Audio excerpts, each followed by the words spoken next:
Everyone, I am Shivangi Agnihotri. Welcome to my channel Om Anand. तो चलिए start करते हैं आज की रीडिंग एंड देखते हैं कि इस जून के महीने में कैप्रिकॉर्न सन साइन यानी कि मकर राशि के लिए वो क्या एक्सपेक्ट कर सकते हैं, आपका ये महीना कैसा जाएगा। तो चलिए शफलिंग स्टार्ट करते हैं।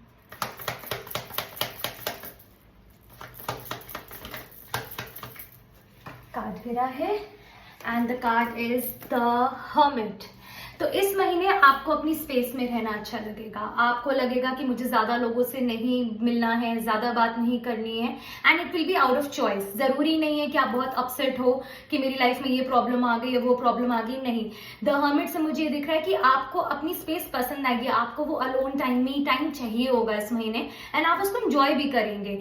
कुछ लोग, मुझे ऐसा लग रहा है कि आप हो सकता है कोई स्पिरिचुअल कोर्स के लिए बढ़ सकते हैं, आगे आप पढ़ सकते हैं, या अकेले में रह के आप हो सकता है कुछ मेडिटेशन या योगा इन चीजों पे ज्यादा ध्यान देंगे एंड आउटसाइड वर्ल्ड से आप हो सकता है अपने आप को कुछ समय के लिए बंद करें ताकि आप अपने एक स्पिरिचुअल ग्रोथ पे ध्यान से दे सकें। मुझे ये चीज भी दिख रही है कि कुछ लोग थोड़ा क्रिटिकल हो सकते हैं, वो भी आप अपने आप को ही लेके होंगे। मतलब आप अपनी हर चीज में बहुत ज्यादा ओवर एनालाइज करेंगे, आप सोचेंगे कि क्या मैंने ये गलती करी थी, क्या मुझसे ये चीज हो गई। तो थोड़ा बस वो ट्राई करेगा कि उस जोन में ना जाए। वैसे ये कार्ड काफी अच्छा है क्योंकि विजडम को भी बताता है कि आप अगर कोई डिसीजन भी लेंगे तो वो वाइज डिसीजंस लेंगे, सोच समझ के अच्छे से लेंगे। बट मुझे ये जरूर दिख रहा है कि आप अपना पर्सनल स्पेस इस महीने, अगर आपको लग रहा था कि आसपास बहुत ज्यादा लोग हो रहे हैं या मैं बहुत ज्यादा काफी टाइम से सोशलाइज कर रहा हूँ या मुझे अपना पर्सनल स्पेस नहीं मिल रहा है, तो मुझे दिख रहा है कि आप क्लियरली अपने पर्सनल स्पेस को लेते हुए दिख रहे हैं। आपको ये रहेगा कि मेरे को अभी ज्यादा लोगों से नहीं मिलना है, थोड़ा लोग दूर रहे हैं, मैं अकेले अपने साथ खुद अलोन टाइम स्पेंड कर पाऊं। तो वो एनर्जी मुझे आप लोगों के लिए दिख रही है।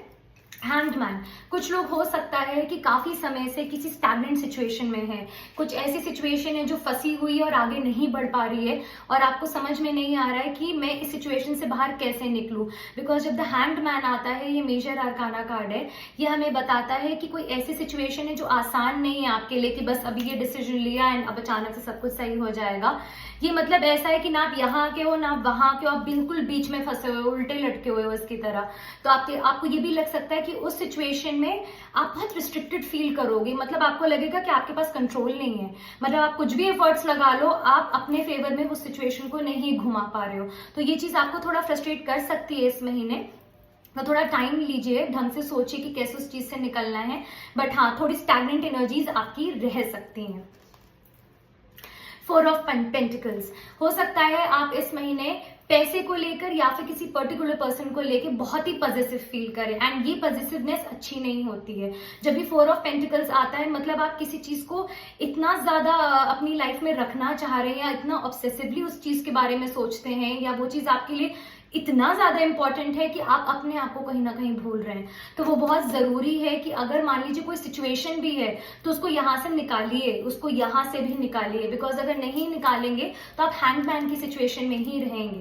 तो वो बहुत इंपॉर्टेंट है कि निकालने के लिए आप फर्स्ट कार्ड की एनर्जी में जाइए, यानी कि हर्मिट। आप सोचिए, आप सेल्फ क्रिटिकल एनर्जीज में भी अगर जा रहे हैं तो आप बस वहां तक सोचिए कि ठीक है ये सिचुएशन हो गई है बट एटलीस्ट मैं डिटैच्ड वे में इस सिचुएशन को हैंडल करूं तो बेटर है। बिकॉज अगर आप ओवर अटैच्ड वे में करोगे, बिकॉज यहाँ पे ओवर आ जाता है हर चीज फोर ऑफ पेंटिकल्स, तो आपको दिक्कत आएगी। क्योंकि हो सकता है वो सिचुएशन आपसे मांगे कि आपको उस चीज से या उस पैसे से दूर होना पड़ रहा है, तो वो ध्यान रखना है। जेलसी इश्यूज भी हो सकते हैं, कंपैरिजन प्लीज मत रखिएगा अपनी लाइफ में।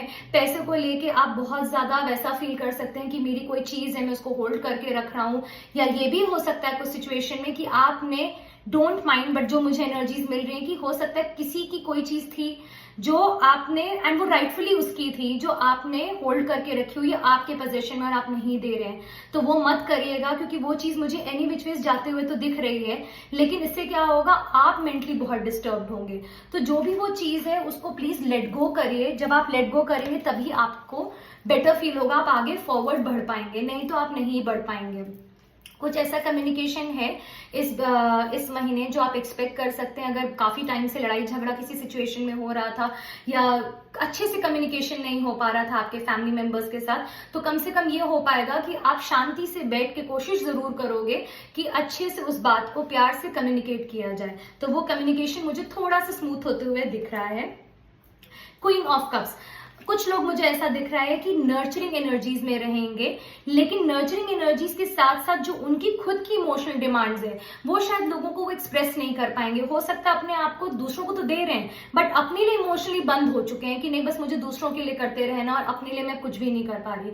तो अगर वो थॉट प्रोसेस आपकी है कि मुझे हमेशा दूसरे को खुश रखना है और अपने बारे में अब अगर आप भूल चुके हैं तो उस थॉट प्रोसेस को अब लेट गो करने का टाइम आ गया है। तो ये चीज ध्यान रखिएगा कि अगर आपको अपनी लाइफ में पॉजिटिव चेंजेस चाहिए तो कुछ नेगेटिव थिंकिंग को या नेगेटिव होल्डिंग्स को आपको लेट गो करना पड़ेगा इस महीने, नहीं तो आप स्टैग्नेंट पोजीशन में, हैंगमैन की पोजीशन में काफी टाइम तक आप रह सकते हो, क्योंकि हैंगमैन थोड़ा लंबे समय से है भी और रह भी सकता है आगे। तो वो थोड़ा सा आप ध्यान रखें तो चीजें आपकी ठीक रहेंगी। अगर आप नए हैं मेरे इस चैनल पे तो प्लीज सब्सक्राइब करें, और अगर आपको ये वीडियो पसंद आई है तो शेयर करें एंड लाइक करें इस वीडियो को। Thank you so much for watching this video.